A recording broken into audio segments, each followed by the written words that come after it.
بسم اللہ الرحمن الرحیم۔ سید الانبیاء خاتم المرسلین حضرت محمد رسول اللہ صلی اللہ تعالیٰ علیہ وسلم کے فرحت و مسرت اور رفاقت و یکجائی کے 2 سال بیت چکے تھے۔ حضرت آمنہ رضی اللہ تعالیٰ عنہ کے لخت جگر جب 6 سال کی عمر کو پہنچے تو والدہ محترمہ کے دل میں خیال آیا کیوں نہ میں اپنے بیٹے کو اس کے والد کی قبر پر لے جاؤں۔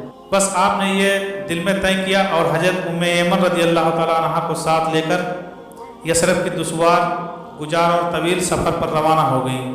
2 اونٹوں پر سفر طے کرتے ہوئے بالآخر آپ رسول اللہ صلی اللہ تعالیٰ علیہ وسلم کے ننہال پہنچی، جہاں آپ نے دارالنباغہ میں قیام فرمایا۔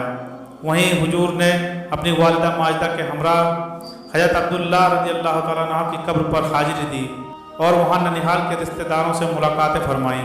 یہیں بنو عادی بن نجار کا ایک تالاب تھا جہاں حضور سرور کونین صلی اللہ تعالیٰ علیہ وسلم تیراکی فرمایا کرتے تھے، یعنی عسکری تربیت کا ایک مرحلہ تھا جو آپ نے یہاں مکمل فرمایا۔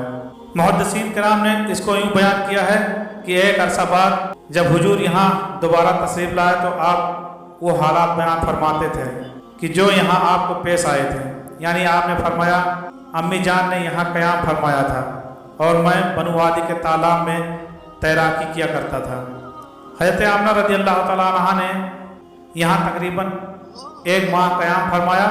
آپ کچھ اور یہاں رکنا چاہتی تھیں، آپ کچھ اور یہاں رہنا چاہتی تھیں، مگر وہاں کچھ ایسے حالات و واقعات پیش آئے کہ جن کی وجہ سے آپ کو مجبوراً جلد واپس لوٹنا پڑا۔ چنانچہ امام ابو نعیم علیہ الرحمہ نے دلائل میں نقل کیا ہے کہ حضور علیہ السلام خود بیان فرماتے ہیں کہ یہاں قیام کے دوران ایک یہودی تھا جو بار بار یہاں آتا جاتا اور مجھے غور سے دیکھتا رہتا تھا۔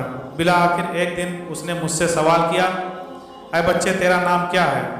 میں نے جواب دیا احمد۔ بس اس نے میری پشت دیکھی تو میں نے سنا کہ وہ کہہ رہا تھا یہ بچہ اس امت کا نبی ہے۔ پھر وہ میرے ماموں کے پاس آیا اور انہیں بھی وہی کہنے لگا۔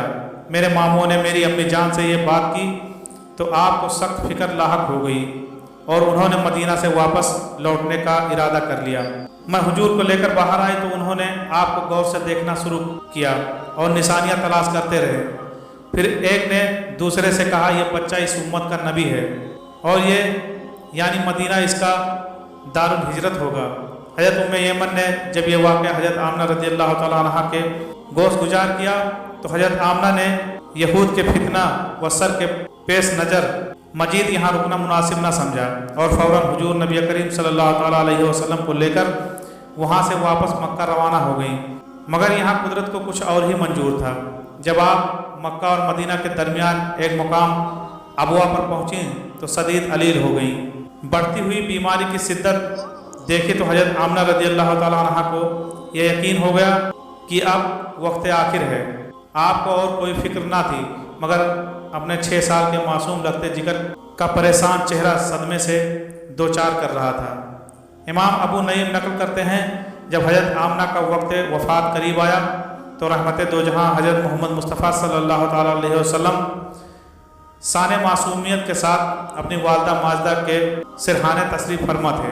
حضرت آمنہ نے معصوم لخت جگر کے ماہتاب نما چہرے پر پیار بھری نگاہیں ڈالی اور یہ اثار پڑھے جس کا مفہوم یہ ہے، اے میرے بیٹے اللہ تجھے برکت دے، اے اس عظیم باپ کے فرزند جس نے بادشاہ حقیقی اور منام کائنات کی عنایت و مہربانی سے زبردست موت کے آہنی چنگل سے نجات حاصل کی۔ چنانچہ جس روز قرآن اندازی ہوئی تو ان کے بدلے 100 چرنے والے اونٹ قربان کیے گئے۔ اے میرے پیارے محمد صلی اللہ تعالیٰ علیہ وسلم، جو خواب میں نے دیکھا ہے اگر وہ سچے ہیں تو میں وثوق سے کہہ سکتی ہوں کہ تو جلیل و کریم رب تعالیٰ کی طرف سے نبی بن کر مخلوق کی طرف مبعوث ہونے والا ہے۔ تو ہر وہ صداقت اور اپنے دادا حضرت ابراہیم علیہ السلام کے دین اور اسلام کی روشنی کے ساتھ حرم اور غیر حرم کے تمام علاقوں کی طرف مبعوث ہوگا۔ پوری قوم بتوں کی پرستش اور ان کی محبت میں گرفتار ہے، لیکن اللہ پاک نے تجھے ان خرافات سے روک دیا کہ آپ ان بت پرستوں سے دوستی نہ کریں۔ پھر آپ نے فرمایا ہر زندہ کو موت آئے گی،